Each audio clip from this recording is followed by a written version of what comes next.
Welcome everyone to Total Nonstop Impact. Impact Talk for Impact fans featured right here on the TNI Network. This is Trent Law, just Bill. What's going on, Bill? It's just two of us. That's it. It's just two of us today. It's been a while since it's been me and you. The first After Dark. Oh my goodness.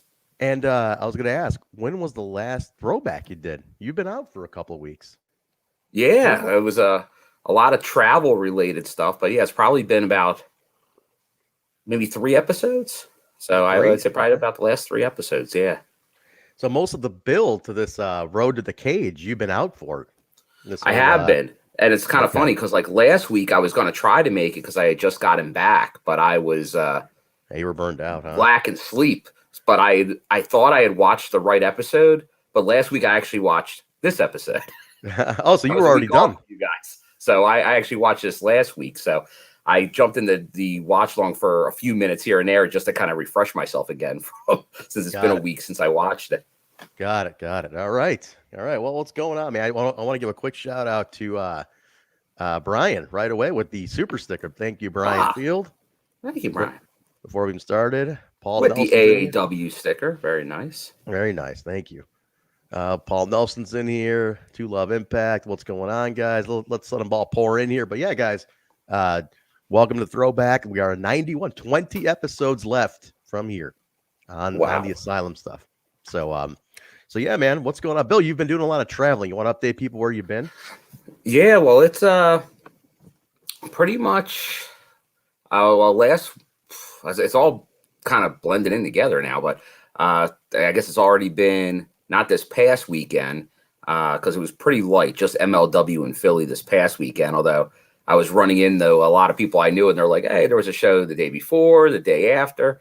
I'm like, no. Just one show last weekend. That's all I'm doing. That's after the weekend previously, that took a good amount out of me. That was heading your way, Midwest Chicago, for the first night of the Lineham tournament. Very, very good show.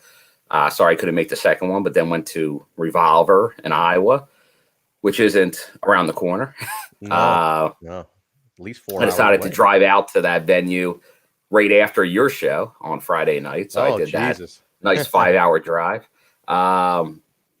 Then came back to that same venue you were using, the Berwyn Eagles Club for Shimmer, a doubleheader on Sunday. And then right back on drove after the show ended Sunday, Christmas. I mean, not Christmas. See, that's how the Halloween, our Christmas. And then got back home Monday. So a eventful weekend. Weekend before, then MLW this past weekend. So interesting times for sure. And obviously Impact coming back up again in Vegas on the 20th. So yeah, well, we'll see what else, because I do have I don't have a ton right now on the schedule. I kind of know with the holidays and coming up, I didn't book myself too heavy, but we'll see how much winds up happening. But I'm sure it'll be a decent amount, but probably not crazy. And what I was saying on the Sunday show, I think a lot of people that I talk to that go to a ton of shows are starting to scale back. I know that was a topic we had on the dinner. Yep. There's a lot running right now. There's a lot running. There's almost too much running, and people are getting a little burned out. People want to conserve their time, their energy, their cash, kind of focus their interest a little bit too. I think it's just, there's a lot going on, man. There's a lot to keep up with, and for the most part too, there's a lot of the same guys everywhere too. There is. And you're kind of like, do I need to see certain guys everywhere I go to? So people are changing a lot. People are changing their ways. It's an interesting shift. So the next year is going to be interesting.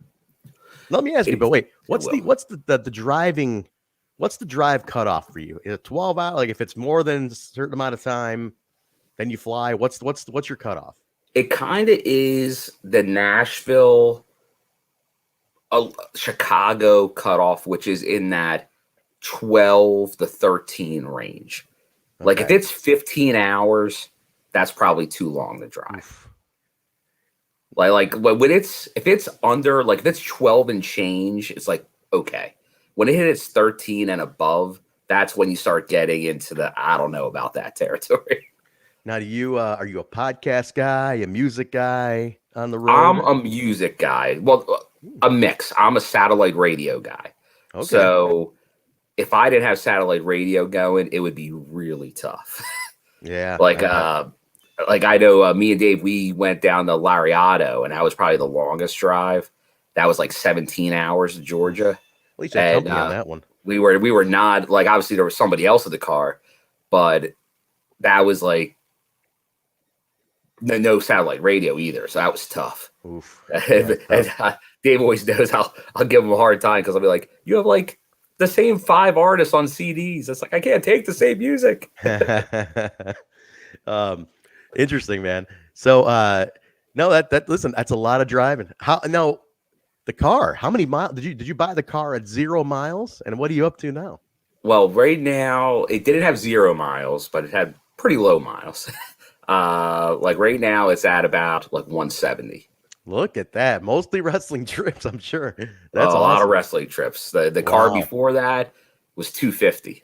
Holy So, crap. Now, what kind of cars is it? I forgot. I've seen well, it. luckily the last two have been Priuses.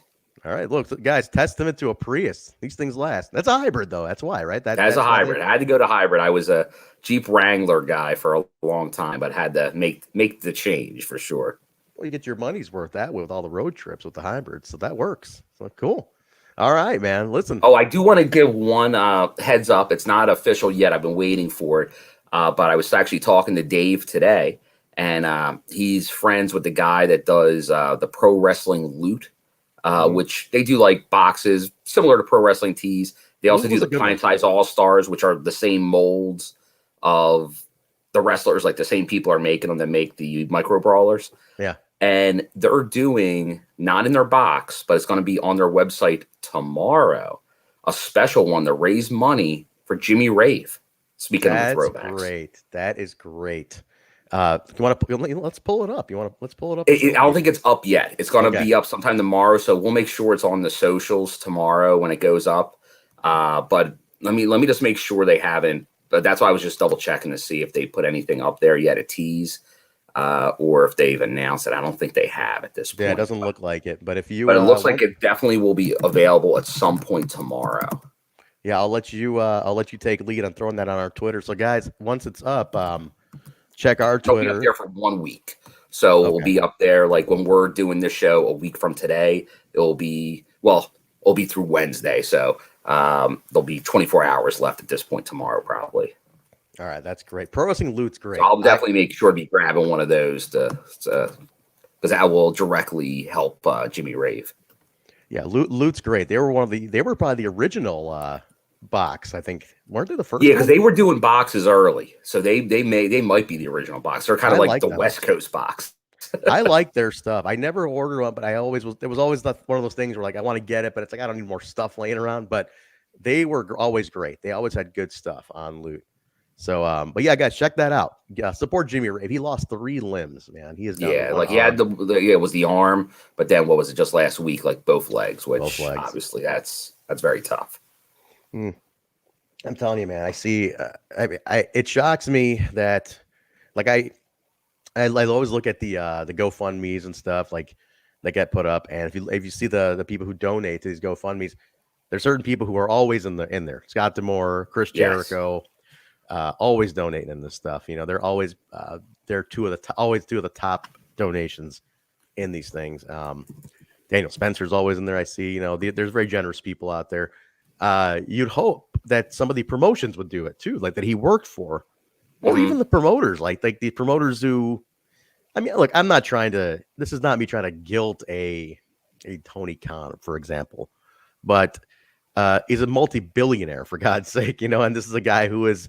All about the people and the wrestlers, and it would definitely create some good PR to get involved in some of those causes. There's no doubt about it. There's one thing about acting, but there's another thing about doing. And guys like Scott D'Amore, they're doers with that type of stuff. Because like it doesn't really like. Obviously, if there's connections at TNA, he's all about. But he just seems like he's like if there's causes in the wrestling industry, he's helping out, which is great to see. And they're from his personal pocket. Scott's doing it from his own. You know, that's what I'm saying. Like AEW can do it. Maybe do a Jimmy Rave T-shirt. You know, they have a lot of hookups. I'm shocked that Pro Wrestling Tees hasn't done anything. Like I don't know. I mean, it's weird that there hasn't been more for him. That's kind of shocking me. It is. So I'm glad that Pro Wrestling Loop, and that's Jeff runs Pro Wrestling Loop. That's good on him doing that. But yeah, I hope maybe that gets the ball rolling on some other stuff. Like maybe they'll do a T-shirt, or somebody else will decide a T-shirt as well. So I hope so, hopefully man. that happens, because obviously Jimmy needs it at this point, because I know he needed it just what was it in the last couple months with the other issues, but now with everything else going on, you can only imagine hospital bills and things like that going on. You know, honestly, it's one of those things where, and now this is something that any company, you know, the guy can still talk. I'm sure. You know, why don't you make him a commentator on something? Honestly, when he's able to get out of the hospital, you know, maybe bring Jimmy out to be a commentator. Yeah, I'm trying to remember at the pool. It's so long ago, but like No Place Like Home, was he scheduled for No Place Like Home? Yes, he was. I think he was. Yes, so hopefully, when Impact at some point maybe does that show, that TNA show, it'd be great to see him have a role in it. That would be nice. Yeah, he was scheduled for that. And then right after is when he lost the first arm. Yes, that stinks, man. That's real sad. He was great. I mean, Russo. Oh, you know what Russo did for him? I don't know if you heard about this. So Vince, I don't know if you ever saw this. The WWF Raw magazine, the '97. It's the cover with the entire Hart Foundation on it. The original Hart, or the Hart Foundation. It's, you know, Pillman, Owen, Brett, Neidhart, Bulldog. That was Russo's cover. He has it signed by all of them. It's like the only one there's only one in existence in the world. That'd be very tough to imagine many signed versions of that out there. Yeah. So Vince said, you know what? I waited. I knew there would be a time where I knew it'd be the right reason to part with this. And this is it. So he's got a silent auction for that. And yes, if you are interested, if it's the only one in existence, nobody else would have this. There's no way there's more than one of these out there. Yeah, that's a grail item for a collector of any of those guys. Fully signed by Vince, you know, got it to Vince Russo. I mean, he got it signed in person. He wrote the magazine article at the time. It's actually even to Vince? No, it's not even to. It's not to Vince. It's autographed, but he wrote the article. He coordinated the magazine at the time. So again, none in existence. But if you are interested, official Vince Russo at gmail.com. He's doing that. If you're interested in it, inquire what the bid's up to, and he can let you know. And if you're interested, throw a bid in. All the money goes to Jimmy. It's a great That's piece. Fantastic. We should definitely promote that too on our socials. Yes, yeah. I've been meaning to do that as well. Let's make it a Jimmy Rave type of thing tomorrow. You could, once this thing goes up, you toss that up. I'll throw the Russo thing up tomorrow as well at some point. Right. So we'll make sure that we put that out. So, but cool. I also see Mayor talking about it, because that does go back in the day. About Judy Bagwell, I did see that as well. Yeah, sad story. Judy Bagwell, man, Marcus's mom, former tag team champion. Yeah, she's on the book as a tag team champion technically. A lot of stories about Judy. You've heard a lot of weird stories, how she would call in for Marcus and call JR and say he's sick, he can't come to work, and JR's like, your mom really calling me and telling me this, and whatever it was. Apparently she was a real sweet lady. But rest in peace, Judy Bagwell. Condolences to Marcus. Marcus has obviously gone a lot of weird ways in the last couple of years, but I was always a Buff Bagwell fan, man. I loved Buff in the 90s. There was nothing bigger than Buff Bagwell. Yeah, and I got to give him credit, because that's a guy almost a lot like when Tommy Dreamer first came in the ECW. Yes, he was the pretty boy, and Marcus Alexander was very similar when he first started. And you're like, how's this guy ever going to get over with this gimmick? Exactly. But the Buff gimmick, it got over. Did I ever tell you the story when I saw him at the airport in Atlanta? You may have, but refresh our memories here. Let me share it here, then we'll get started. So I'm waiting in a huge. This is right after 9/11. This is like, I mean, this is 9/11 September. This is like right after. I mean, this is security. This is like October. Okay, and so the line is huge. They're checking everybody. So the line's huge in Atlanta airport. Have you been? You've been to Atlanta? I have been. Yeah, it's better now, but it's a busy fucking airport. It's a very busy airport. Obviously that's the big Delta hub. Yes, so it was nuts. So I'm in line, and I hear in the background this commotion, this kind of just buzzing, like a crowd, almost like a wave happening. And I hear this. I'm like, what's going on back there? It's getting closer and closer. And I see these security guards walking, and I see fucking Buff Bagwell being escorted by this fucking security, and he's fucking strutting through, and the entire line is Buff Daddy, hey Buff. Everybody knows Daddy. who he is, and they're like Buff. He goes, I'm the stuff. He goes, Buff Daddy, NWO for life, Buff Daddy. And he's reacting to everything like great. that. He goes, Buff Daddy, you know it, Daddy. And he's like strutting through. Dude, they just fucking escorted him right through, cuts the entire line. Like, because they all knew him, from WCW days. Like, he's Buff Bag. He's probably been through that airport 1,000 times. And they just escorted him right through security. And they're like, how you doing there, Buff Daddy? And, like, he's got the fucking cutoffs on. And he's got the track pants and shit. Dude, I have never seen – there must have been 300 people in this straight line, and every single person knew who he was. It was unreal. Like, it just showed me the power of 90s wrestling. Like, everybody knew who the guy was. Everybody. And he was, Buff was Buff, but, he wasn't Randy Savage. And people knew who Buff Bagwell was. It was nuts. It was awesome, man. It was an incredible. I was like, what the hell just happened? Oh, yeah, that was like the hub there, wrestling right there for WCW. So there was probably guys there all the time.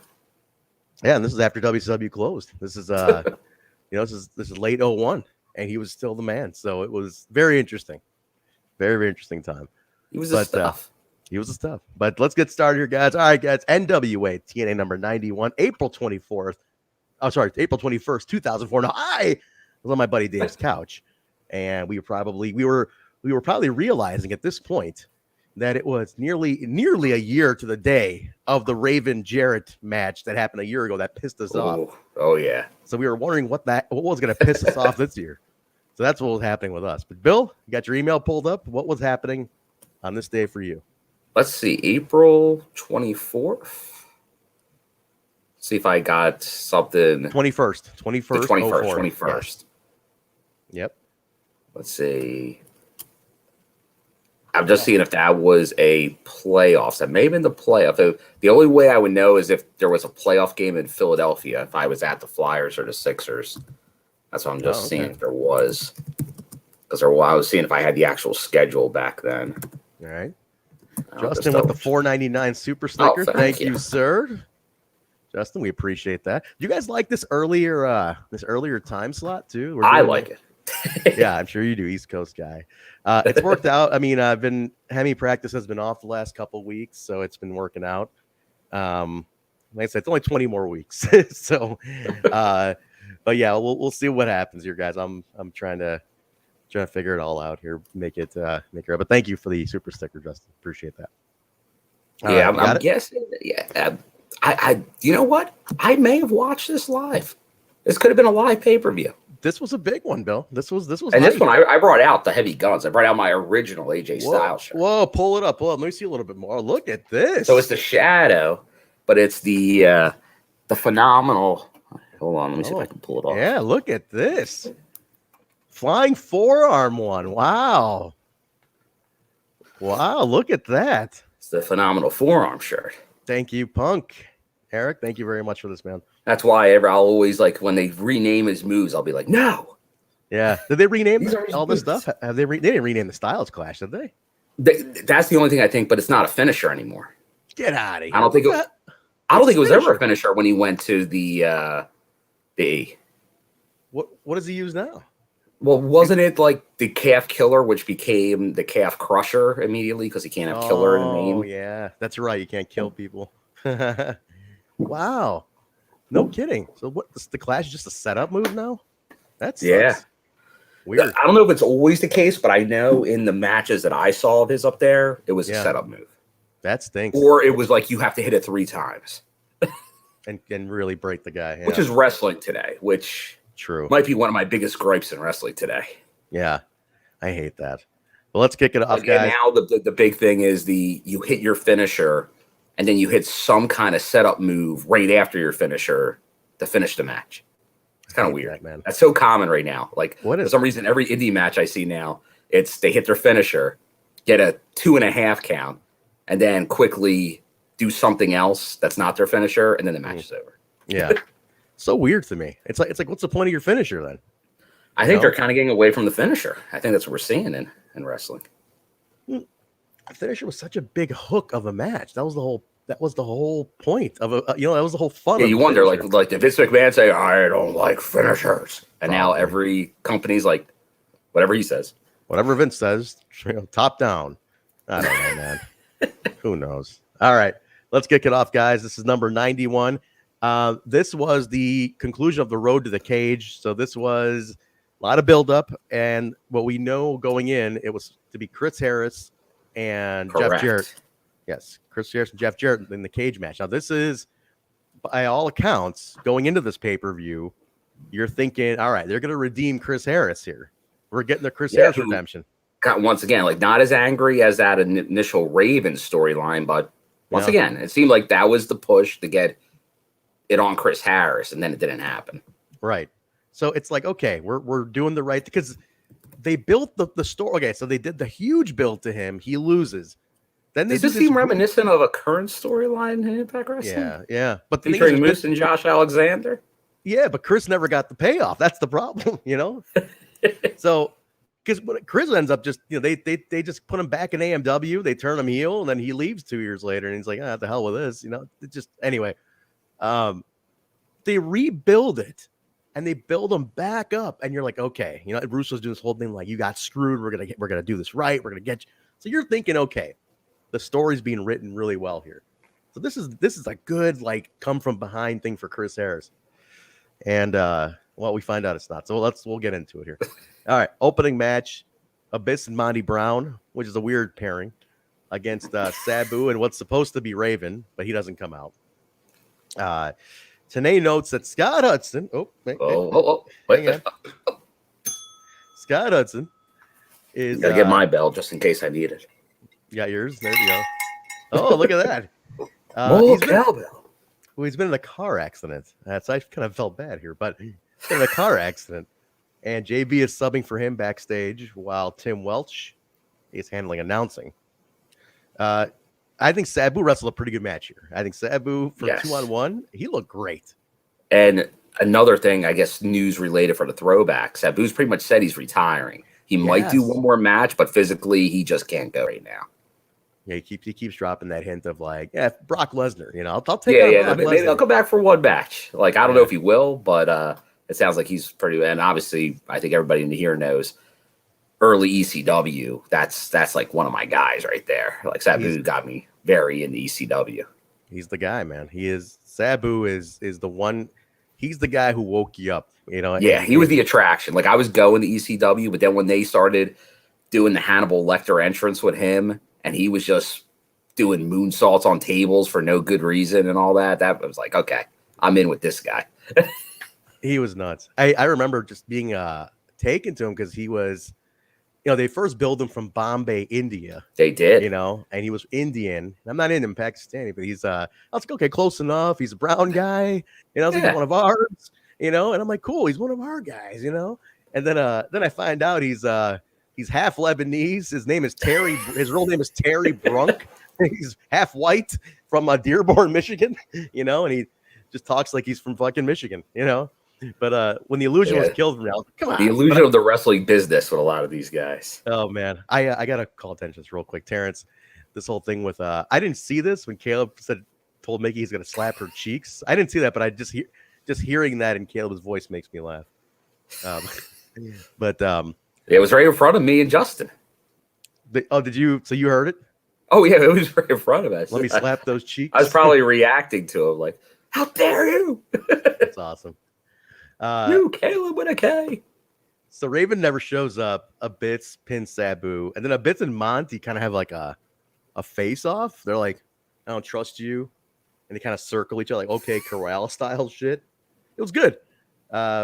Raven doesn't show up, but then we cut immediately to Raven just beating the shit out of Chris Harris in the corridor, brutally beating him down. That it was pretty intense, I gotta say. Like the guardrails and shit. I mean, That was like, God damn, it kind of No, hurt to watch. this is a hot way to start the show. Like, it seems awkward handicap match to start a show. Yeah. But for a handicap match, wasn't bad for a handicap match. And it is some interesting storytelling with that Abyss and Monty Brown out of nowhere. But interesting combination against Sabu. And then you got Raven attacking Chris Harris. So they definitely drew you in with something like, okay, there's something going on here tonight. Like, what are we in store for? This could be a good NWA-TNA night where we're looking at right now. Yeah, no, I thought it was. I mean, it was hot. It was a hot action open. Yeah. Storm jumps in, makes a good save, on him. Beats him down, kind of drags Raven away towards the ring. Russo's checking on Harris. And we got to. I can't ID this guy, but since I do it in Modern Impact. Yeah. We got to get on the security guy that was just standing. Yes, I have it written down too. I have it written down. Go ahead. You called it out first. You say it. Yeah, he was just standing there. He was standing there watching. I was like, he's just like. I was waiting for him to start quaffing his hair like Bomber. He's just sitting there like, oh, that's a dilly of a pickle right there. It's like, you're a fucking security guard. This is your job to jump in here. It's almost like I ain't getting paid enough for this. But dude, that's pretty much like, I literally have. I wrote down, I love the security guard just watching. It was nuts. It was a bad look, and this is from a company right now that's had the big storyline with 2 security guard factions. Yeah, and you're gonna have a security guard just stand there, thumb entered, rear end. I don't know, man. It was so funny. I was just like, this guy. Look at this guy. Raven kind of drags himself to the ring. Walks over Sabu's carcass and then tells Sabu, come on, let's get the hell out of here. And then just disrespects him and leaves. It's so weird. Tenay's like not having it. Look at the disrespect. Look at all the disrespect. No, that's one thing. I don't know if you noticed this. Did Tenay just seem unhappy the whole episode? Whole episode. I think he knew. I think like he got the final script and he was like, you got to be shitting me with this now. Like because he loved Chris. It seemed like he was not happy with something going on in this episode. Like there was something in his crawl for this episode. It was an angry Tenay. So throw up if you're on the. Are we on the Twitch? I think we're on Twitch. All right. Yeah, if you're on the Twitch, throw up those angry Tenay faces. I personally think that because Tenay loved AMW, I think when he got that final script, he goes, "You got to be shitting me with this." Like he loves AJ, but come on, man. Like we're gonna screw this kid again. So yeah, I think he was pretty pissed off. JB with Kaz. I love how JB gets the bell down. Hey, you're in the back. You're in the seat. You're gonna get the heat. But asks Kaz if he's disappointed not to sub in for Sanjay, and Kaz isn't worried. He's like, I'm the coolest guy in the room. Whatever. Just kind of. He's still the coolest guy in the room. Yeah, early Kaz promo. He's a little still getting his bearings. They're rough. They're rough. I think we kind of. It's so long ago, and like we're so used to his like pretty good promo skills now, you forget his early work. And it's a transition. A lot of these guys, this is their first time. Like when they are here, they maybe did very, very little, but this is their first time really having a forum to do promos. Dude, I'm telling you, man. Which once again, you could say that's a throwback to wrestling today. Like it's almost happening again at some of these companies, and they're just throwing people out there like sink or swim with promos a lot of the time. A lot of these people, you see like at AEW, some of them, I did some of their first like handful of promos. They told me, I remember like an early. You guys at AEW, you do promos. We not all indies do promos. Yeah, like there's a handful, and we'll give credit. Like they're the bigger indies for the most part, the ones that do promos. Yeah. I'm real like Manders comes to mind. Like I got one of his first 10 promos, and seeing his last one I did with him, and where he's fucking fired up. I'm like, it's like a pride thing. It's like, man, look where this guy came. Unbelievable watching him grow. So I just love seeing stuff like that. And so TNA is no dude. You got people like we look at it from today's perspective. We've heard of like all these guys now. But consider in 04, nobody knew who half these guys were. No. And they were doing the rounds, which we've all, like, if you didn't know then, you know now. Like, a lot of these guys were showing up at Ring of Honor, showing up at MLW, but they weren't cutting promos at those companies. No. And A lot of these guys didn't go beyond their region either. Like Kaz never came to the Midwest. You know, I never saw him here. AJ never came to the Midwest. Some guys did though. Like I saw, obviously, the former TV guys would always come through. But like Cash, I would see here. He'd make some indies here. Simon Diamond, like the TV guys that would make their way. But some of the indie guys, they'd stay regional, man. Yeah, it's not what it is now. Like, and they're still, obviously, if they're West Coast based, they're going to be more West Coast, East Coast, Midwest. But right now, the guys today, I feel like indie guys today travel more than any other time. They get flown around more than they ever did too. Yeah, that's there you go. You're right. Indies are more willing to go a little into that pocket a little bit more. But also, indie tickets cost a lot more today than they did back then. That's the thing. Was there ever an indie ticket that cost over $25 back then? Like front row was never more than $25 ever at a show. Ever. I used to pay $10 for GA. Yeah, it used to be $10 to $12 max. Probably. Max. And now it's like, come on, like give me a break. Well, yeah, well, you see it all the time. I've gone to play. Like if there's like an indie, and it might not even be one of the bigger indies, but they're like, hey, we're going to bring in some good talent. That might be a $50, $75, $100 I've seen for like front row at one of those indie shows. That's how you pay for these flights, man. You know, it's not cheap. It's not cheap. And I know back in the day, more guys drove. They just went for opportunities. You know, I remember when Danny was telling me he was getting his break in ECW. He's like, I would leave on a Thursday night. I would drive, straight to Miami. Straight alone. He'd be road warrior like you. He just jump in the car, go straight to Miami. Because I was talking to like Bad Folded at the Iowa show, and he's like, man, you're everywhere, man. It's like, how far is that drive? I'm like, well, this one, it's like, well, this was a while because this was one of the longer ones. I like went to Chicago and I was like close to 12, and then another 5 out here. He's like, man, we go like 8. Like that's the max. These guys, they don't have the will anymore. Danny says it. He goes, dude, the only guy who has it today is Manders. That's the only guy. And that doesn't surprise me because I saw Manders just hanging at shows. He wasn't even booked. He was traveling to hope to get a spot. I saw him during the pandemic. Like that guy's not local, and he was traveling to the East Coast, like jumping in cars, hoping to get a shot, which maybe he got sometimes. And I know I was at one set of shows, and he didn't get a shot at either one, and he took the drive out. So he's like the only road warrior left, man. I swear, he's the only guy I see who road warriors it still. And that guy, and he offers, because he knows, he's like, hey, I got more shot. But if I say, look, save your plane ticket, give me a booking, I'll drive.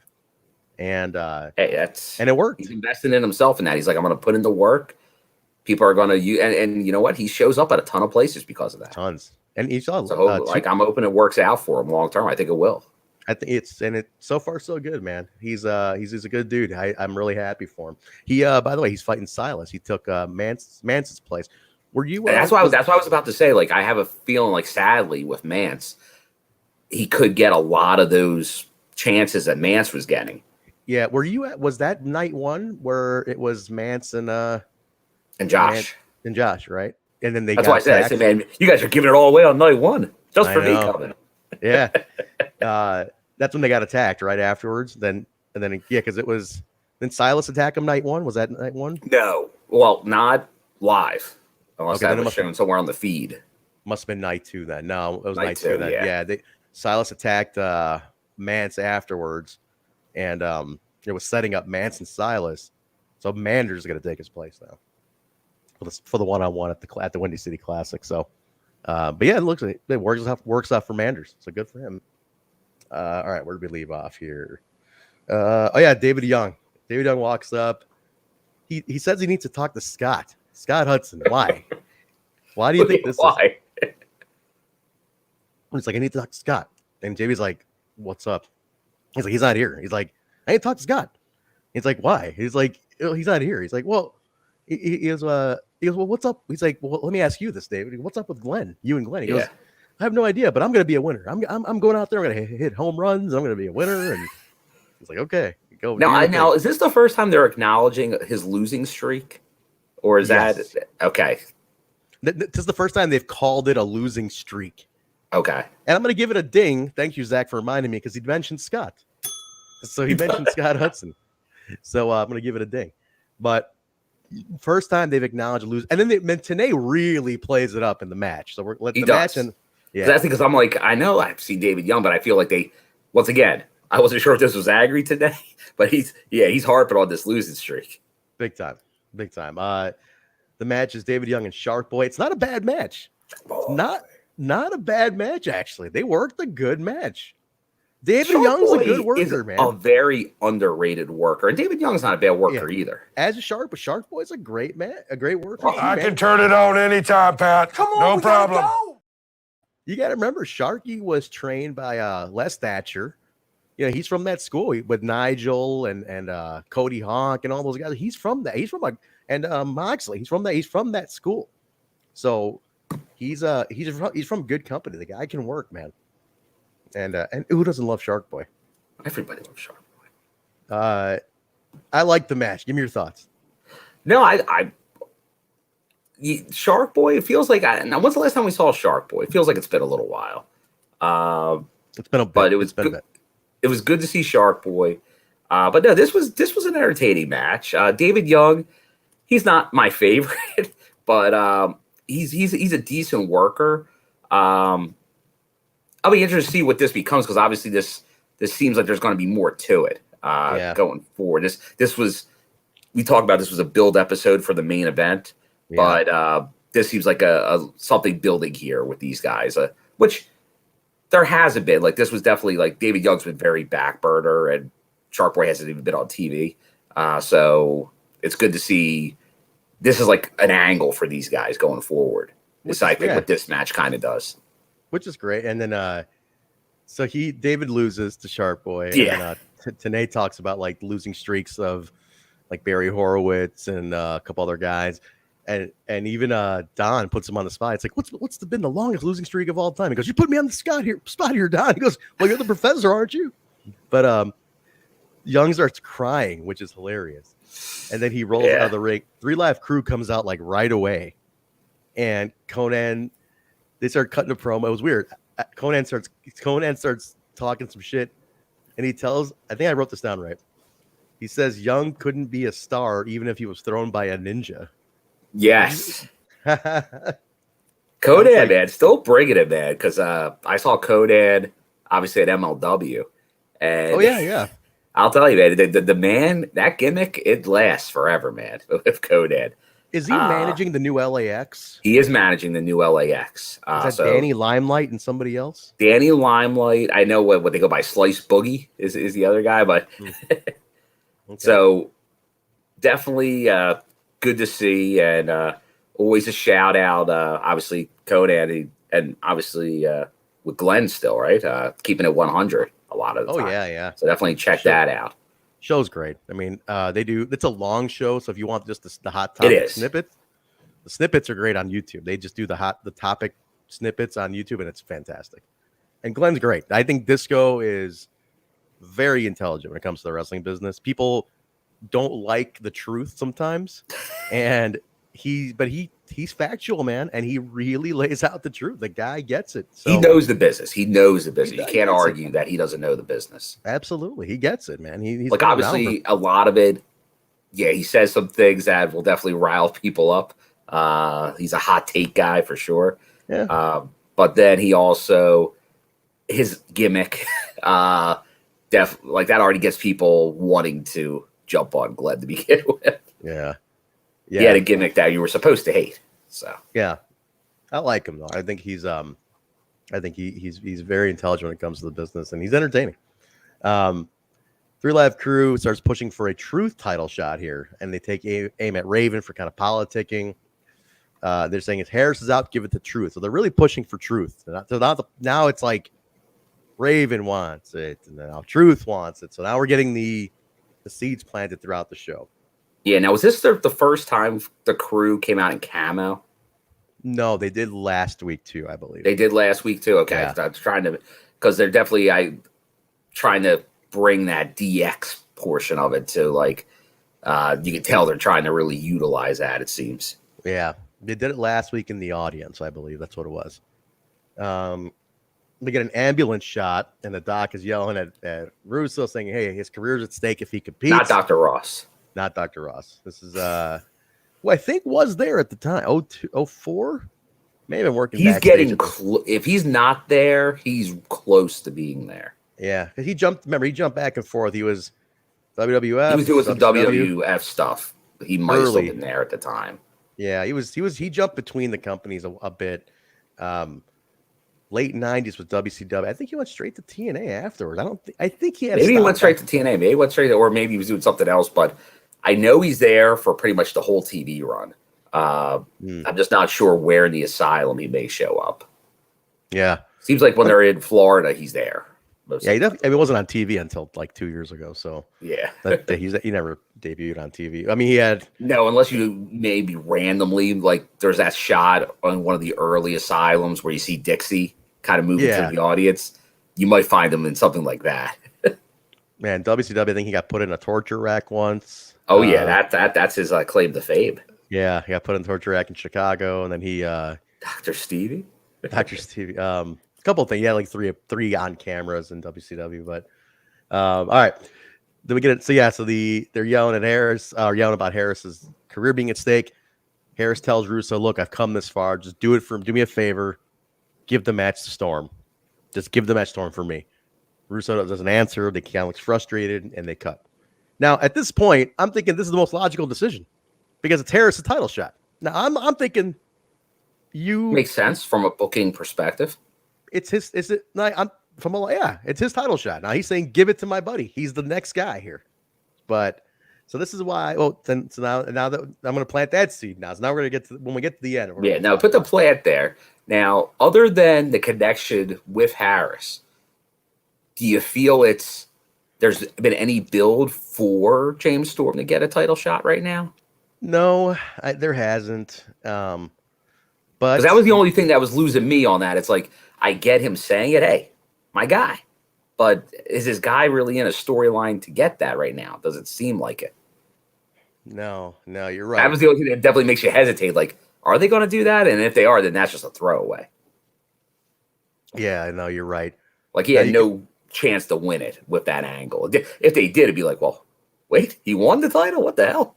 I mean, you can win it, and then you can have him win it, and then you can have one of the guys. You can have Harris turn heel on Storm, kind of like what Rude did. Rude did on Storm, that whole thing, with Beard Money. So we got some news here in the chat. Paul, I think, is going to Vegas. Does that mean he's going to be at Impact? Is that this week? It's next week. I don't know if he's staying there for a full week, but I won't be here Thursday. Oh, I don't know. Maybe he's going on vacation. Yeah, he might be sadly leaving just before Impact gets there. Paul, what are you doing? You're leaving too early. Maybe staying the whole week. Gotta extend that trip. Maybe. So yeah, I don't know. It was at that point I was like, you could have given it to. You could have turned one of them heel. It really would have been what happened exactly with Storm, like what's it with Rude and everything. Like later on, it's very similar kind of story, in a sense. But we'll see. We're gonna get to it in a second. Next match, Disco and Johnny Swinger with Trinity, who the ring announcer forgets to announce as she walks up with them. Come on. And against Diamond and Sonny Siaki, Trinity gets involved and costs Siaki to get pinned by Swinger, and then they're holding up Siaki afterwards. That was an okay match, but they're holding Siaki to get hit by Trinity afterwards. But the return, the big return here, Bill. Love this. The big return. Desire makes a return. I honestly forgot if she returned. We've talked about this before. Totally it was like forgot. I knew she went out with the injury, but it's like, did we ever see her again? This is where we see her again. Totally forgot that she came back, and she looked great.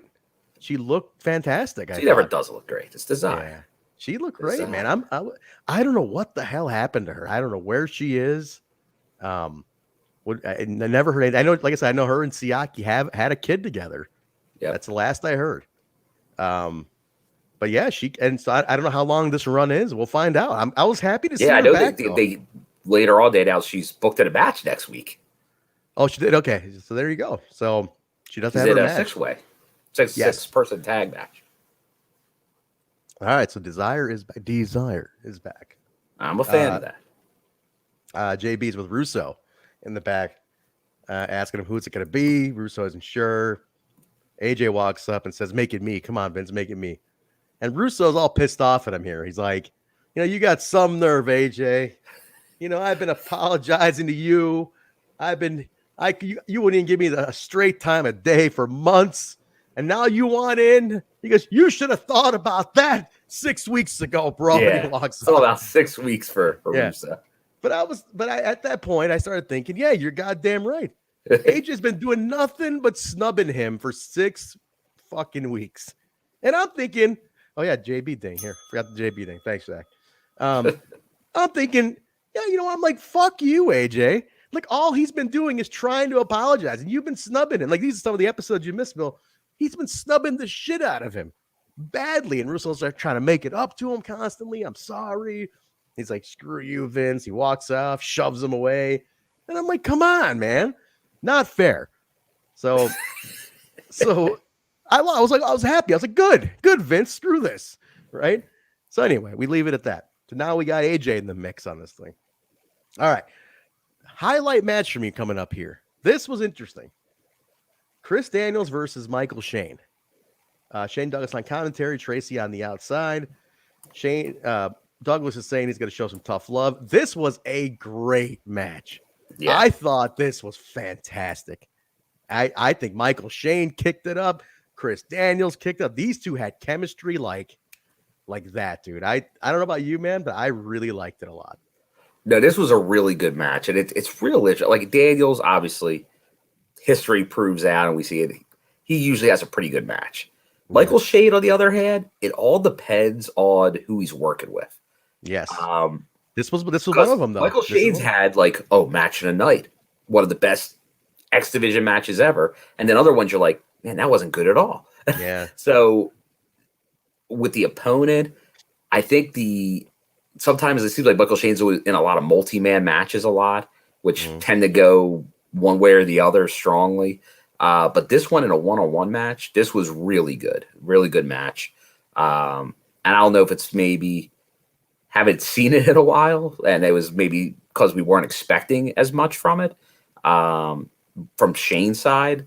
Because I always would do the thing, like, if Shane doesn't bleed, it's not a good Michael Shane match. But this was a really good Michael Shane match. Yeah. No, it was, man. I never expect a lot out of his matches, but man, he really was like, they were on. These two just had it. But the story was great too, because you had Shane Douglas out there, who was trying to guide him, and he was like trying to get him to cheat a little bit and push him to do certain things. And at one point, Shane Douglas takes a bullet for him at one point. Then after he kind of recovers from it, Michael Shane shoves Shane Douglas out of the way. Michael doesn't want to listen to Douglas at all, and it ends up costing Shane the match. And Chris Daniels wins. He ends up joining Team NWA, and they greet him at the top of the ramp. So it's weird. So the conflict is there, but the story is very interesting here. Now, the meat of it is, I wrote down the Shanes. The Shanes argue at the end. Michael continuously starts shoving Douglas, fuck you. And Douglas isn't doing anything back. Like, he keeps shoving him. He's taking it. He's taking it. And at one point, Traci tries to stop him, and he fucking whips her across the ring brutally. And I was like, holy shit. And then he slaps Shane Douglas. At one point, then Shane Douglas snaps, takes his shirt off, and then takes his belt off, starts whipping the shit out of Michael Shane. And then while he's kind of standing over him and berating him, Traci comes out of nowhere and starts choking Shane Douglas. Yeah. And I'm like, what the hell is this? Where did that come from? That didn't make any sense, though. That's the part that killed it for me. I was like, why didn't she join Shane Douglas? That's what the storyline would have you believe the whole time. But it's like, she was really on Michael Shane's side during all this? But he whipped her across the ring? That was weird. Yeah. And plus, Shane Douglas isn't a face. Michael Shane can go face. Shane Douglas never wants to be a face. He's not a face. You don't need to make him the face here. Nah. It was so weird. I don't know, man. I did not get that at all at the end. One bit. No, obviously they want to go a certain direction with it, but it seemed like the storyline wasn't playing into that direction. No. The execution was a little off. Yeah. Because I think leading up to that was fine. Because when he, Shane Douglas, when he was trying to get him to Shane Douglas just taking it, and then snapping eventually. That was perfect. I mean, great. Now you snap, you push the mentor to his brink. He starts whipping the young boy. It would have been perfect. That would have been. I don't know, man. It was. It was strange. It just didn't. You have issues when you go with either double turds or multi-person turds. Yeah. Keep it just a one turd. You were doing good with the one turd. Yeah, it was strange, but the match overall, good match. I really enjoyed it. So, so now Chris Daniels will be on Team NWA, replacing Sanjay. JB's in the back with Russo. This is cringy as fuck. JB's in the back with Russo. Abyss comes up, just kind of growling, demanding a title shot. He's very much like when Joe Doring visits our show. Yes. And then Goldilocks comes up, trying to talk like Tasha Steelz at this point, in like a total Boricua style accent. And it is so cringy. And I love today that would not fly. No, but it was so cringy though. I was like, oh my God. And I love Russo was just like, all right, lady, I gotta get the hell out of here. Like he just walks all right, out. Lady. He's like, you keep doing this, I gotta get out of here. It was so They've weird. taken her in some very strange directions, Goldilocks. Like they're showing her as being like she snapped ever since Eric Watts like drove her nuts, but the multiple personality thing, I don't know where that went. I don't know why did that all that happen? I can't figure it out. I don't know, but this was the worst of them all though. I can't figure this one out at all.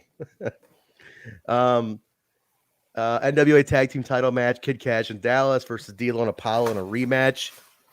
This was kind of a wonky one too. That's the rematch from last week where D'Lo and Apollo won the belts on a DQ because apparently the tag belts and only the tag belts can change hands on a DQ. And love those rules. Yeah, those weird rules. And short match, Kash brings in a weapon. Apollo stops him, starts using the weapon, gets DQ. The belts go right back to Dallas and Kid Kash a week later. What the hell was going on here? What was all this, Bill?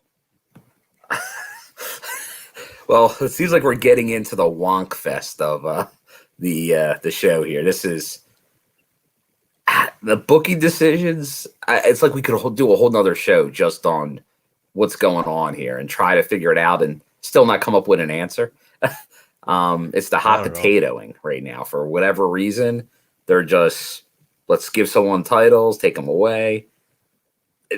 Did you need to do this one on this week's show? You know what I mean? Did you really? It doesn't make sense based on how the show plays out at all. No. I don't know. This is, I hate saying this stuff because this is the stuff that led to the creation of a lot of the anti-TNA talk. Yeah. It was kind of these booking shows like this. Yeah. And like 1 week we do this. Oh, we're hot-shotting it this week. And then they're doing it on multiple shows, the multiple storylines going back and forth. This one is tough because this is definitely it was great to see D'Lo with a title. The tag title, all right, good. Like, let's see a run here. Or just keep it on Kash and Dally if you're going to do that. But to have them drop it just to gain it next week, I know it was a different time. There was more of that in wrestling now than it is today. Hot potato. There you go. Yeah. I don't know, but man. It doesn't seem to make sense storyline wise. It seems like the tag titles in the division have been a little bit in flux for some time. That they're not really sure what they've been doing ever since they kind of got away from America's Most Wanted. They've kind of been struggling with the tag division, it seems like, on where to go, long-term direction. Almost like today with the tag belts. They're that's what I was going to say. A lot of similarities to today. It's like, well, what do we do with these tag titles? That's weird. The hot potato, the 2-week hot potato here was a weird one. I don't get this one at all. Yeah, does it lead into something? Like, if this led into, okay, back and forth, and then it becomes a 6-month feud with these two teams, maybe it makes a little more sense. But I have a feeling it doesn't go that way. No, I don't think so. So, man, who knows? but weird one. JB with Russo. And I love frustrated Russo here. He's just like, oh, God damn it. Like, he just has this look on his face like, son of a bitch. And so Raven comes in and petitions for his shot now. And he's like, this is Scott talking to Vince. He goes, this is Raven's Scott talking. He cuts a great promo. He really puts it over. It's my destiny. It's a year ago to the day almost. And you know it's right, Vince. And really strong case. To the point where Vince gets up, he goes, you know what? I made my decision. A lot of people aren't going to like it, but I got to do what I got to do. And he shakes Raven's hand and he walks out, giving you the impression that it's going to be Raven. We cut to Don. Just before we leave Raven right there, where would you put the last year in TNA in Raven's promo work of his career? Oh, like in his overall career? His overall career. Like, would you say the last year of Raven is one of the top years of his career on promo work? Yeah. Including ECW, WCW, WWF? To be honest with you, the more rewatching the TNA years, unbiasedly, I'm saying, and I know the ECW years is what made him, but I'm telling you, what rewatching his TNA run, I'm gonna honestly say I think the TNA run is the best of his career. I'm very close to you on this. I think this year plus, the going in to that match with Jarrett, yes, and the post match with Jarrett, and I was there for the ECW run. The thick of his stuff with Dreamer, it's comparable. Like it may not be the best, but if it's not the best, it's 1A. It's really close. His work in TNA. And I know there's a lot of devotees to the WCW run, which was good. Which I like. But I think this is better than the WCW run of Raven. Oh yeah, I just like I like that. I'm definitely putting ahead of it. It's really close with the ECW run. That part of the ECW run. He was at another level in TNA. I think he had reached a level where, even though I know he doesn't cut a bad promo, never. Even though I know this was probably one of his heavier drug use eras too. Correct. You got to keep that in mind. But I tell you what, he was on a realm of creativity, like you said, the build to the Jarrett match, and then the post, like the mental breakdown that he has, after not winning it. Oh, to me, it's and the whole thing with Mitchell. I mean, this is stuff that, like, it kills me that it's behind a paywall. That it was behind a paywall, that people didn't see this with regularity. And I think that's the thing. I think it's not recognized for that reason. Yeah, as good as it is. And like even Impact today, when they give shout outs, they're hesitant with a lot of the Asylum stuff. I don't know that. Why. I think they should episodically show this stuff on those Thursday Impact days. That they show a pay-per-view and they show like classic episodes. Dude, show an Asylum episodically. Start at 1 and just go. Like, just start. Wouldn't be a bad idea to start mixing that in. I know that would take away maybe their thoughts a little bit on Impact Plus and all. But it's not a bad idea to get your kind of like, I know all these companies are weird about their historical items from their archive, the vault, that they want to keep that for, you can't easy access it. But I think they need to put more of that out there. But we're obviously big fans. Like, I think it's time. You're going to be coming to a huge anniversary pretty soon. 20 years. 20 years. It's time to really promote that you've done this. Yes. Okay, it's on the Fight Network in Canada, the Asylum years. Yeah. I mean, Pluto shows it, some of it. They do. And Twitch, obviously, for the most part. You go on Twitch, you're going to get a lot of Asylum. It's not like what they should do is make it a thing where, I know that every whatever day I can catch it in order. Like next day, I know that tomorrow. Yeah, like just like we're doing right here. Like they could have a throwback day, Tuesday, Thursday. Like if they want to do like a whole block of Impact programming, hell, you could put it on late night. Like do like a midnight show, and like after Impact and Impact on 60, be like, and here's an Asylum show. Take you until late night. I think it'd be great. And leave it a little uncensored because it's a little bloodier. So yeah, put it on late night. They own the network. There's a certain episode about you get really after dark. But I think it needs to be out there more. It's such good stuff. Such good stuff on the Asylum. Where do we leave? Okay. We got a Don West mic today. Don West, it's I wrote down mustard seed on mustard seed. See, you always go on mine. I always say that's gold on gold. Yeah, maybe it's more gold. I wasn't sure what to put down for this one. I wasn't sure. I'll be Because honest. I feel he has more of a mustard-looking yellowish gold shirt, but this seemed like shinier, metallic-y. So I go gold on this one. I'll give you gold. I'll give it. I wasn't sure on this one. I was like, is that like a raw mustard, almost like a Dijon mustard seed? Is what You're I right, pictured. more Dijon. It was like metallic Dijon. Dijon on Dijon. But pushing the playing cards, the trading cards. Trading cards, the original trading card run, the World X Cup, the original gut check, all that stuff was being pushed back then. We go to JB with Jeff Jarrett, and he discusses how. Oh, excuse me, get a cough here. JB's discussing, Jarrett's discussing how it's going to be Raven almost a year to the day, and he's really pushing. It's Raven. Okay, year of the day. Your destiny's going to fall apart again. Blah blah blah. You know, great promo by Jarrett. Strong. They do a little Jarrett recap. They do a highlight video of all of Jarrett's like epic matches. And I gotta say, he had a lot of fucking big matches in TNA. I mean, which we knew. Like he was the main event. Yeah. Everyone had to go through him, so he had like any name that came in pretty much went through Jarrett. Yeah.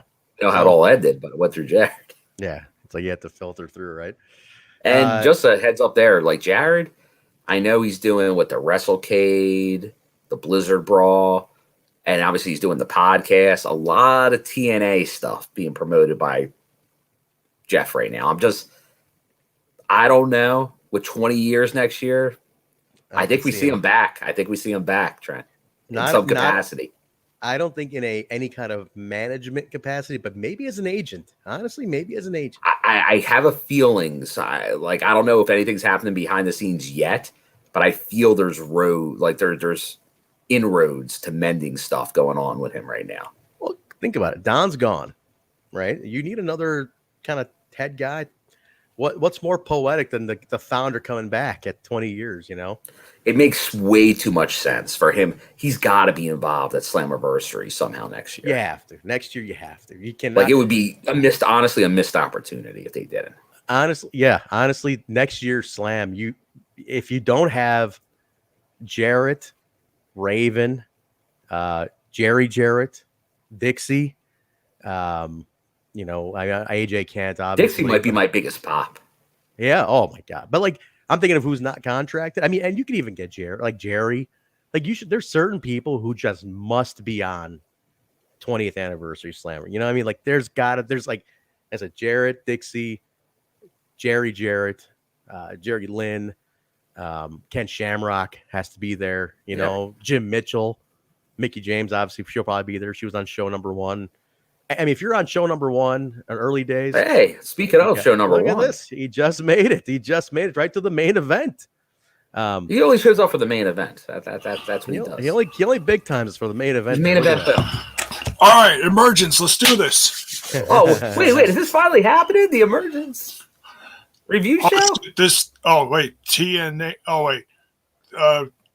Damn, wrong show. Sorry, guys. All right, you're out of here. J-Bone, you just made it for the main event. Perfect timing. Awesome. I saw who won so I could make the cover, and that's about it. So fair enough. I know who wins. I'm happy. Were you about breaking that. many traffic rules? Was it Checkers 2.0 on the way back here, J-Bone? No, let's see. What did we do? We hit the Oasis. I got a mega slice of pizza and a couple of what do you call that? Breadsticks with a big ass soda. Oh my God, I love their pizza. I've loved it since I was a little kid. Who's this? Sabaros. Sabaros. Wait, Sabaros. Now we got to do some office jokes. Sabaros. I got to give myself an authentic New York slice. And then we got 5 minutes from the house, and Tracy's like, I want McDonald's. And I'm like, oh, you want McDonald's? Yeah. So then I had some more food. So yeah, I kind of splurged. Little French fries, J-Bone? Little Big Mac meal. Oh, Big Mac. I'm gonna show you guys a video. I'm gonna send it to you on Instagram. It's It's a great video about this guy shitting on Sabaro, like this New Yorker, like this. Oh my god, it's so fucking funny. I'll find it and I'll send it to you guys. Okay. But anyway, Jay, before we jump into the main event, we were just talking. Who do you think from the old days of TNA should show up at the 20th anniversary of Slammiversary next year? Like, who should be at the 20th Slam? Like, who should absolutely be there? I heard you talking a little bit right before I dove in, and I heard the name Jeff Jarrett. I think Jeff Jarrett should absolutely come back. He's actually going to be at Blizzard Brawl come December, so he's starting to get like his face back out there. Yeah, and he's been sober for a few years now. Because I mean, he left Impact when he was going into rehab and he was all messed up and he got, I don't know if you could say he got fired or whatever exactly happened to his position in the company, but he was a hot mess. So he got cleaned up, went in the Hall of Fame in WWE. He got that backstage role. Pandemic hit, and now he's just doing his radio show or whatever you want to call it, his podcast. So the fact that he's starting to put himself back out there in the public eye, tell his stories, I would absolutely bring him back to in some capacity. I don't know really where you put him. I don't expect a wrestling match. I think he's retired in ring wise. I don't want to assume anything, but I would love to see him back in some way, as long as he's sober. He's got a good base of family and friends around him to help him stay that way. Yeah, absolutely him. I'd love to see Dixie show up, shake some hands, kiss some babies, whatever, you know. That's what she did. That's what she actually did. That's the funny thing. There was about it. nobody more fan friendly at an early TNA show for anyone that went to one. If you didn't have an interaction with Dixie, I'd be surprised, honestly. Yeah. Yeah, like as far as that, I mean, you talk about what happened in the company and there were mistakes made, and okay, every company makes some kind of mistakes. You know, you can't just say it was only TNA. I've heard nothing but positive about fan interaction from Dixie. I don't know when AJ's contract up. I hear this more and more about, you know, AJ, Uncle, what do they call him? Uncle Allen. Uncle Allen. Uncle Allen coming home. I always said he was coming home. I know a lot of people would always doubt. It's got to happen. It's got to happen. At least, you know, put in a pay-per-view and like a taping's worth of some matches to close out your history with the company. Yeah. Make Unless it short and sweet. they're just willing to forever. Give him an absurd amount of money not to leave up there. Yeah. That would be the only reason for him not to return. Unless they put him into a Legends deal immediately. Yeah, like something like that, where they're just like, we're just going to pay you not to go anywhere. Oh, Mayor right here. Of course. Duh. TNA and West. Jesus Christ. Oh, sure. Oh, yeah. There's so many people. Look, like I said earlier today, you know, Moose said in an interview he would love to see the Briscoes and see Lethal come back, you know? So. No, and that's smart.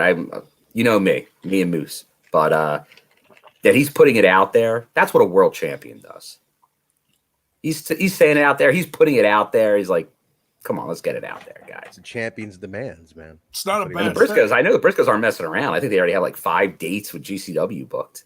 Yeah, well, they got their tag belts, right? Yeah, which they do. The tag belts were kind of ignored until recently. But like, now you got the Briscoes. But hey, you're going into the Hammerstein, you got to book the Briscoes. So they're going to be their tag champs at the Hammerstein in January. Well, yeah, it's like now they're really they're turning heads because, you know, Mox is not anymore. He's off the rehab, but yeah, I know. I'm gonna mention him. Just settle down.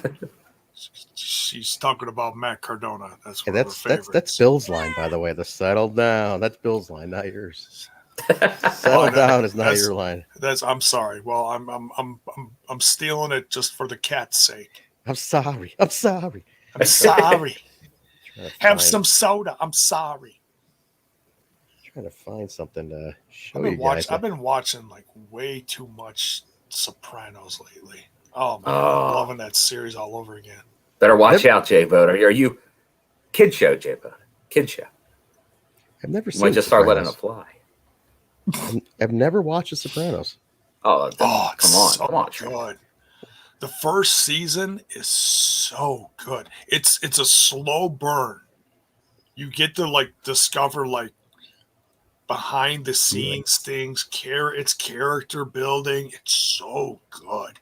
And it gets to the end of the season, and you're like, holy shit. Stuff really like I don't know. It'd be tough for me to, because I watched it when it was going on. For someone to go now, especially if it's like someone that tells you it's the best show of all time, then I would worry you might be disappointed.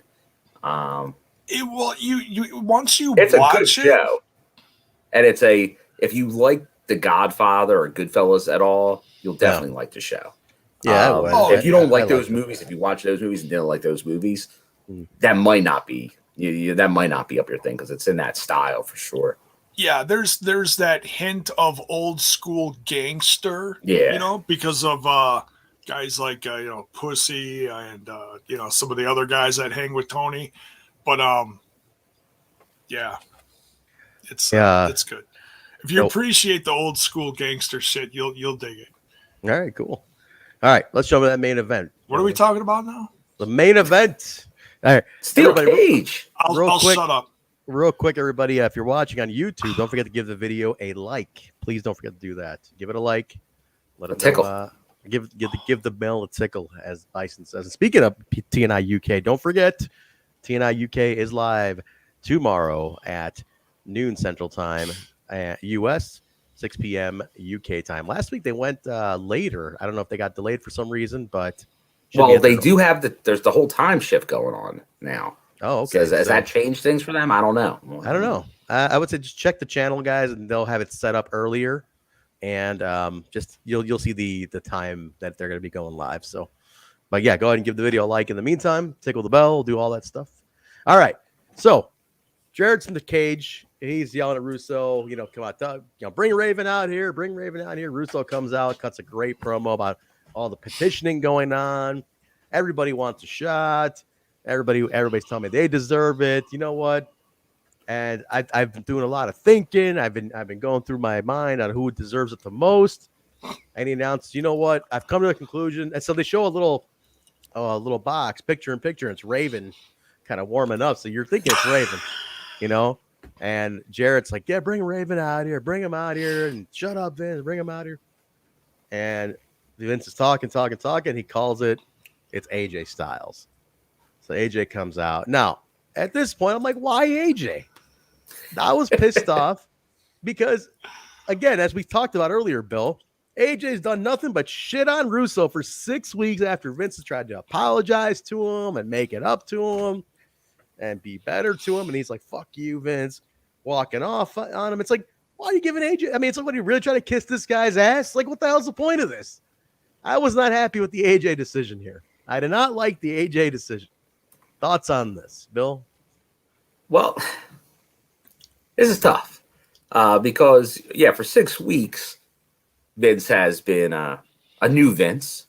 He's been apologizing, but Vince wasn't, he was all over AJ for a time earlier on during this storyline.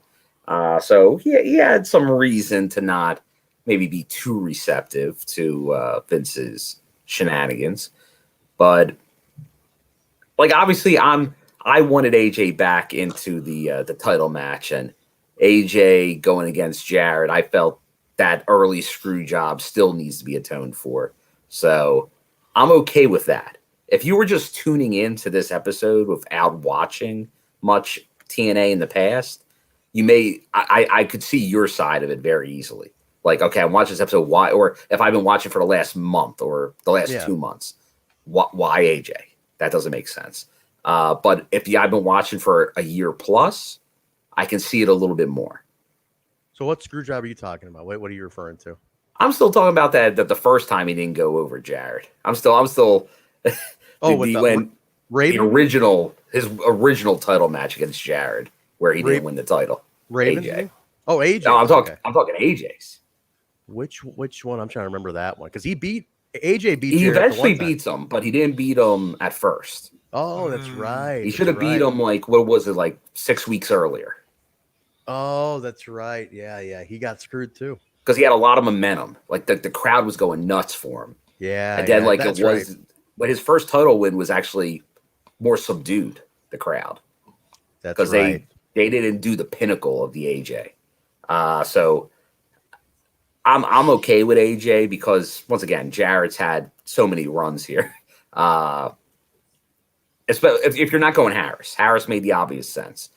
Like I would have the same issues we talked about earlier with James Storm. So based on who it could have been, I'm okay with AJ unless you give me somebody else. If you're not giving me Chris Harris, I don't know who else to say I'm okay with. Like AJ, I'll take as after that. Well, that said, why do we screw Chris Harris here? That's what I can't figure out now at all. I agree with that. Chris Harris is screwed now. Chris Harris is screwed. Like, why did we even do an injury angle with Harris here? I still can't figure that out. Like, we fucked Chris Harris a second time, and they don't. I'm gonna put no spoilers to anybody. But we all know this. Chris Harris never ends up getting it at all. Never gets it, and it literally it's so crazy to me how over he was. Like he is the homegrown kid. And he never gets the moment. And to this day, we're all puzzled by it. To this day, Chris is puzzled by it. You know, it feels like Chris. This was TNA at the time. It was AJ. It was like it feels like there was, okay, we're going to build to this guy going over for the title. And then they wouldn't pull the trigger a lot of the time. Like that first time when they should have gave it to AJ, they didn't. Then they're like, you know what? That was a mistake. Now we'll put it on him. But they would always, that's why they would always go back to Jeff. It was like, we're going to build D'Lo. D'Lo's so over with the crowd. Then they don't put him over. And then D'Lo starts like not being there all the time. So then it's like, all right, forget D'Lo. And it's like, that's what they're doing. With Chris Harris, did they sour on Chris Harris for some reason at this point? How could you? And that's why they don't pull the trigger and use an injury angle just for they don't have to deal with it. Like they want a back burner in case they decide to bring him back again, but they never do. Isn't that a tragedy? Good looking guy, tall, muscular, company guy, loyal, homegrown, had it all. Could work. I was just going to say homegrown. Yeah, totally. He had it all. But you know what? Up until a month ago, if we were going to do rewatching of Impact from this era, I would say the same thing about Moose. Like that Moose hadn't won the world title in the last couple of years. It's crazy. Yes, yeah. I mean, they made right on it now, but man, they made right on it now, but it wasn't looking like it was going to be made right. Oh, and it dragged out for a while. No, because look, he won the cup, and it's like, okay, well, this will play out another date. It ain't going to happen now. They're going to have, Josh. We thought Josh was going to win.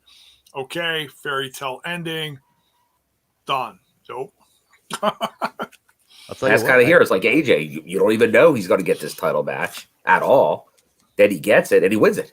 Yeah. Like it was very much like to me, it felt like a lot like Moose. Like all of a sudden, there you go, AJ. You're resetting your brand at the last minute there, but you had no clue it was about to happen.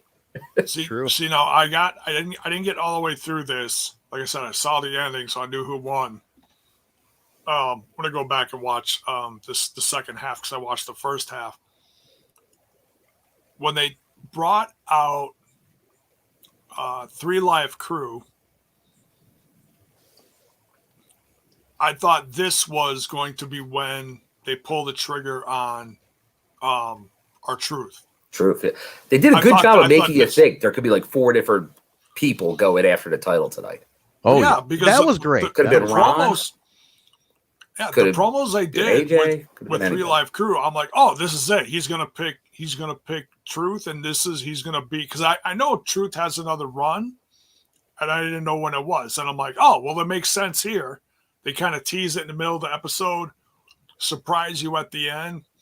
3 Live Crew is going to come down, kick Jarrett's ass, and Truth runs off with it. Something, Yeah. Who knows? But no, we got AJ. So I'm like, okay. So that wraps up that story. You know, they have a fairy tale ending. They're back together, but in a good way. Because before it was, no, you both suck your heels. You know. Yeah. You're both slime. So yeah, it's Jarrett and AJ in the cage. It's a short match. It's not long. The guitar. How does the guitar get in the ring? I missed that. I must have blinked on that. Oh, and you know what? I'm gonna grab a link. What I talked about earlier. They've posted it. Oh, That Pro Wrestling Loot for Jimmy Rave. So I'm gonna. Bill, do you remember how they got the guitar into the ring? Honestly, the guitar was at ringside. Yeah, and Russo was out there. Did he toss it in, or what? How did the guitar get in there? Well, no. Jeff Jarrett comes out of the ring and grabs it. Oh, he did. Throws. Okay. AJ falls off the cage, and then he grabs it. Like he throws him back in the cage and grabs it and goes inside and then relocks it inside. Okay. Got it. Okay.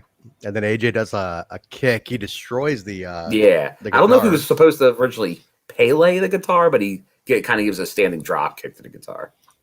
Yeah. Jarrett's all. And then he kind of does a crucifix pin with the piece of the guitar in between them and stuff, and then he pins him, and that's the end. Ravens watches in disgust from the crowd. He's pissed off about it, and then Styles meets Russo at the top of the ramp. Russo goes to shake his hand. AJ slaps his hand away. Russo's like, "Come on," and then he just goes and hugs him, and then they go off the air with the picture you see behind us. So that's it, man. It's AJ Styles, new NWA World Heavyweight Champion to end number 91. But all right, Bill, you got something to display here? If you want to share screen or Rooney it, Jay, but if you want to do it, you're the pro with the share screen or Rooney. What am I sharing? This is Pro Wrestling Loot. Starting, it looks like Thursday now, is doing for a week to support Jimmy Rave, a pro wrestling all-star, which is the same as the Micro Brawlers. Oh. Yeah, it's really cool. It's really, really cool. Jimmy Rave is having some tough times right now, and we're looking to help him out. Help from this. Fans, Jimmy Rave is giving his life to pro wrestling, and now he finds himself in the fight he never saw coming. Yeah, he lost both legs and an arm. Yeah, he had lost the arm, and then he lost both legs, which is so pre-sale for just $19.99 available. Pro Wrestling Loot. All right, so it says here, Loot Pint Size All Stars Jimmy Rave, pre-order only Thursday 11/11 to Thursday 11/18. So that's Impact on Access TV week. So starting this Thursday through next Thursday for that week, $19.99. Come on, help out Jimmy Rave. He was such a great guy. Yeah, guys, definitely do what you can. Help Jimmy Rave out here. Another guy definitely want to see at the anniversary show next year. Yes, for sure. That'd be nice. Yeah, honestly. Yeah, I was saying, I'm going to give Pro Wrestling Loot a follow. Jay, I was telling Bill, I was like, you know what, a guy, his voice still works. Maybe somebody should make him a commentator somewhere. Like he can talk. Maybe bring the guy on to be a commentator. Keep him involved. Keep giving the guy a paycheck.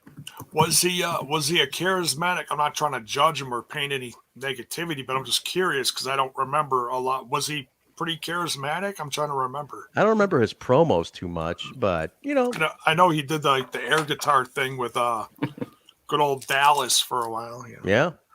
I don't know, but maybe we can find a way to do something with him. Keep the guy involved. But that's it, guys. That is number 91. We will number 92 will be next week. But yeah, don't forget. Listen, TNI UK tomorrow. Flagship on Thursday, the watch along and the post show. You got the Savage Gentleman, Victor Benjamin, going to join you, J-Bone. Is that correct? What's that? Victor Benjamin is going to join Benjamin is going to join us on Thursday. He's the husband of Lady Frost, and he's a fantastic wrestler himself. Yes. And speaking of Lady Frost, I believe there was an interview given by Deonna Purrazzo once again, and I always put a lot of stock in when Deonna does these. Yeah. Where she put over a bunch of talent she'd like to see in Impact Wrestling, and specifically mentioned Lady Frost again. Yeah, listen, she's in the mix, man. So the women's division is really gearing up. But yeah, definitely join the show Thursday, guys. Victor Benjamin is a fantastic wrestler himself, and Bring your Butterfingers.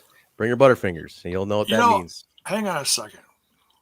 I gotta share this. We were discussing this a little bit. Him coming on the show. I just want to show everyone. Oops, get rid of this. My bad. This is. Thanks, Oreo. Get your tail out of here. Get your tail on my face. Yeah, right. Window, share screen, everybody. Look at this. Like you look at like promo pictures. This is one of the best promo pictures I have ever seen. Look, this just looks bad freaking ass. Yeah. No, he knows how to. He's developed a look, man. He's a good looking guy, man. Like he's got a great fucking look. Like they're a hot couple, the two of them. You know what I mean? They got a great look. They look great together. They really do. Between her, like her ice queen looking, I don't know exactly what she calls her gimmick, the whole package. But between that and this guy with the, what do they call it? Steampunk. Yeah. Yeah. I can't wait to ask him. I'm sure he's been asked, but I can't wait to, ask him okay, how did you develop this? Where did this come from? What was your inspiration behind it? I can't wait to talk to him about that. I'm really curious because I've seen him in a few different things. He was recently on, I think it was Dark. I'm going to have to do a little research. Yeah, he was on Dark like a week ago or so. Against Kazarian, I think. Yeah, they basically just got anybody. They go whenever they're in the local town. They just get the local guys to appear on Dark. Is what it is. Sometimes they get a lot of crap on there too. Like they were in St. Louis. There was a lot of garbage that appeared on Dark. I'm like, Jesus Christ. No, if you see some of the names, you're like, Jesus Christ. Like these guys made it on the fucking. All right, come on. Like, I hope you're only paying them like $20. Like, give me a break, But anyway. There's a lot of. He's not one of them. He's great. Victor Benjamin is TV. Becky Lynch and Marty Skrull had a kid. What? Zach? Right. Well, you say it's steampunk. No, I know. It's just. I love Zach. He's so freaking goofy. Zach's been drinking. All right, let's get out of here, guys. Don't forget this podcast available on all podcast platforms: Apple Podcasts, Stitcher, SoundCloud, Google Play, iHeartRadio, TuneIn, Spotify, Pandora, and Amazon. Rate, review, and subscribe, please. Twitch.tv/Total Nonstop Impact, YouTube.com/Total Nonstop Impact, ProWrestlingTees.com/Total Nonstop Impact. Pick up the new Caracol t-shirt on there or in other colors over at the Spreadshirt store. Spreadshirt.com/Total Nonstop Impact something. Linktree. Go to our Twitter. It's all in the description. All in the description. Go to the description below.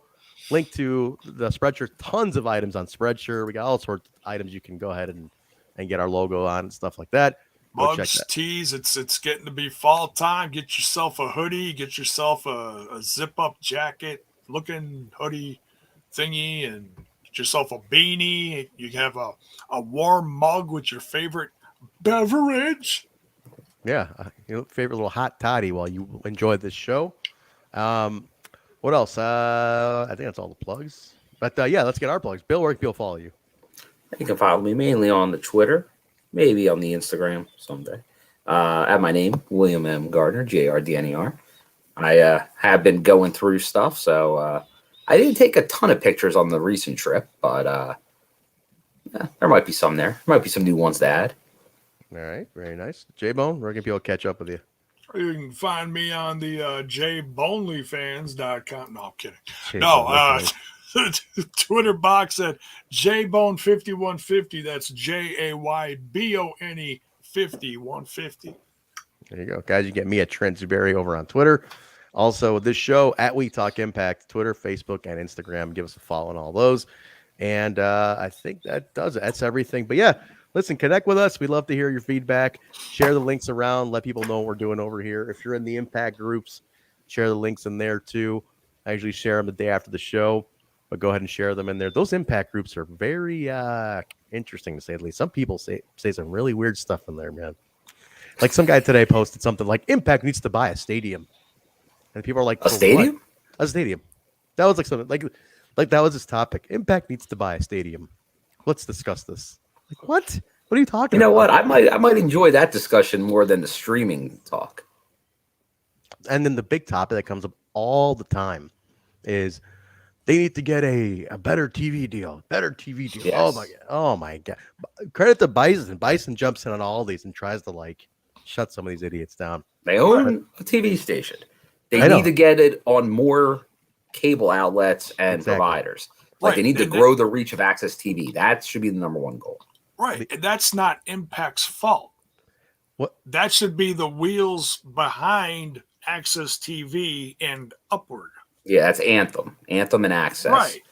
And Impact plays a role in that too, like in the product to like just making a good product to be promoted. But yeah, that falls and that does fall on them too. Like they need to do their own marketing and all the promote as well. But that all goes in line with Anthem and Access TV. It's one concerted effort, but that's and focusing.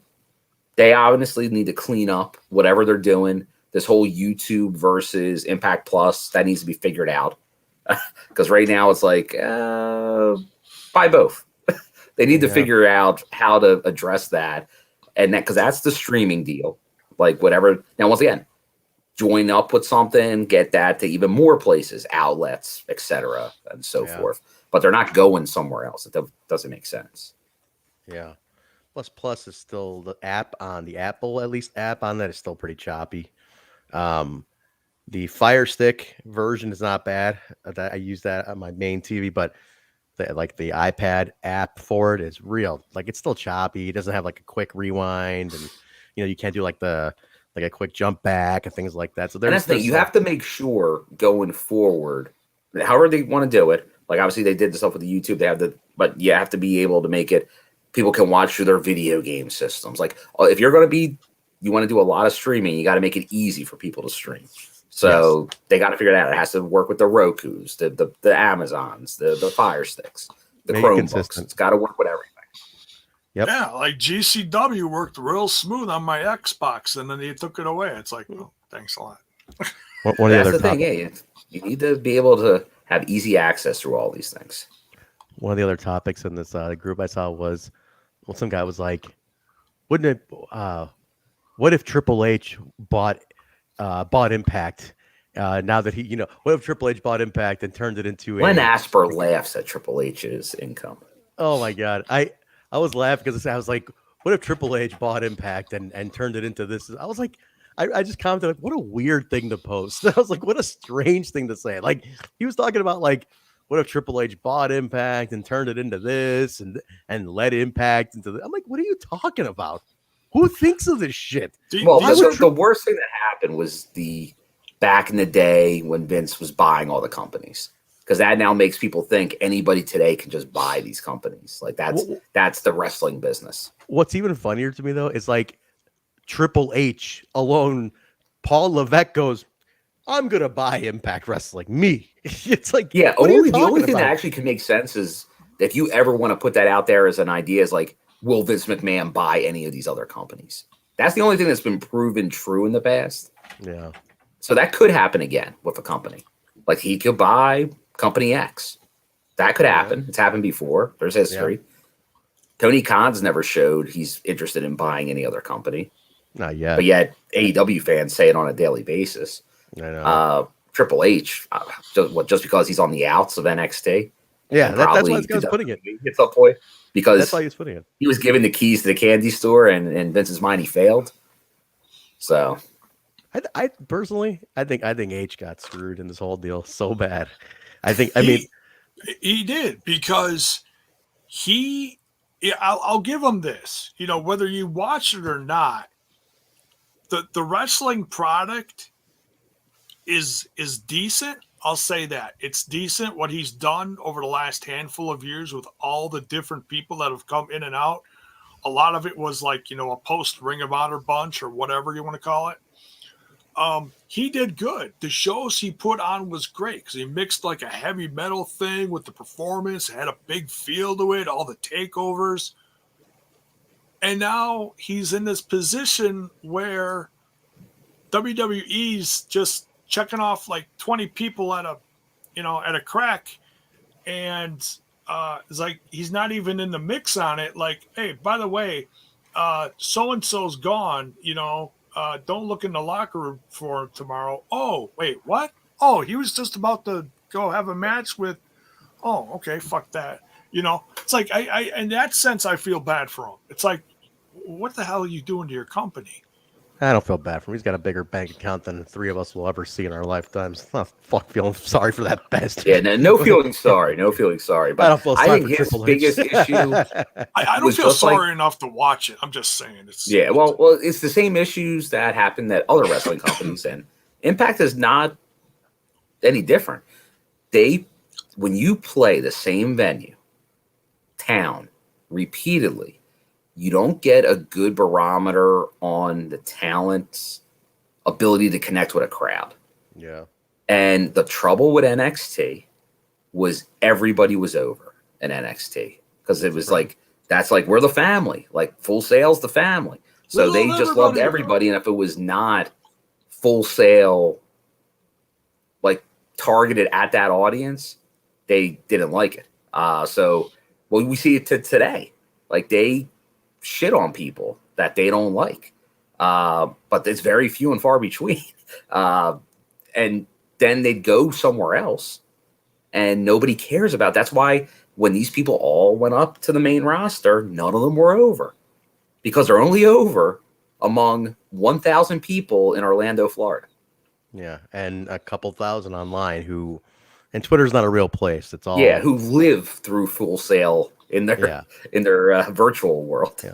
It's easy to people on Twitter is a whole different thing. But anyway, it's Izzy and all of Izzy's But it's the same thing. But it's the same thing. Like I will say this, and you'll see it play out on TV. When they did Skyway for so many times, there's acts that are over in Skyway that are not over in Vegas. Oh, I bet. Yeah. Just because you're over in one venue, once again, that was a 200-person crowd. They could dictate who was over. Mm-hmm. You go to a bigger crowd, could be whole new people over. Yep. Absolutely. And there's definitely part of that you'll pick up on. Absolutely. That's interesting. I'm going to keep an ear open for that. All right, guys, let's get out of here. Everybody, thank you again. We will catch you tomorrow, TNI UK, Thursday for Flagship. We will see you. Have a great rest of your week, everybody. And good night.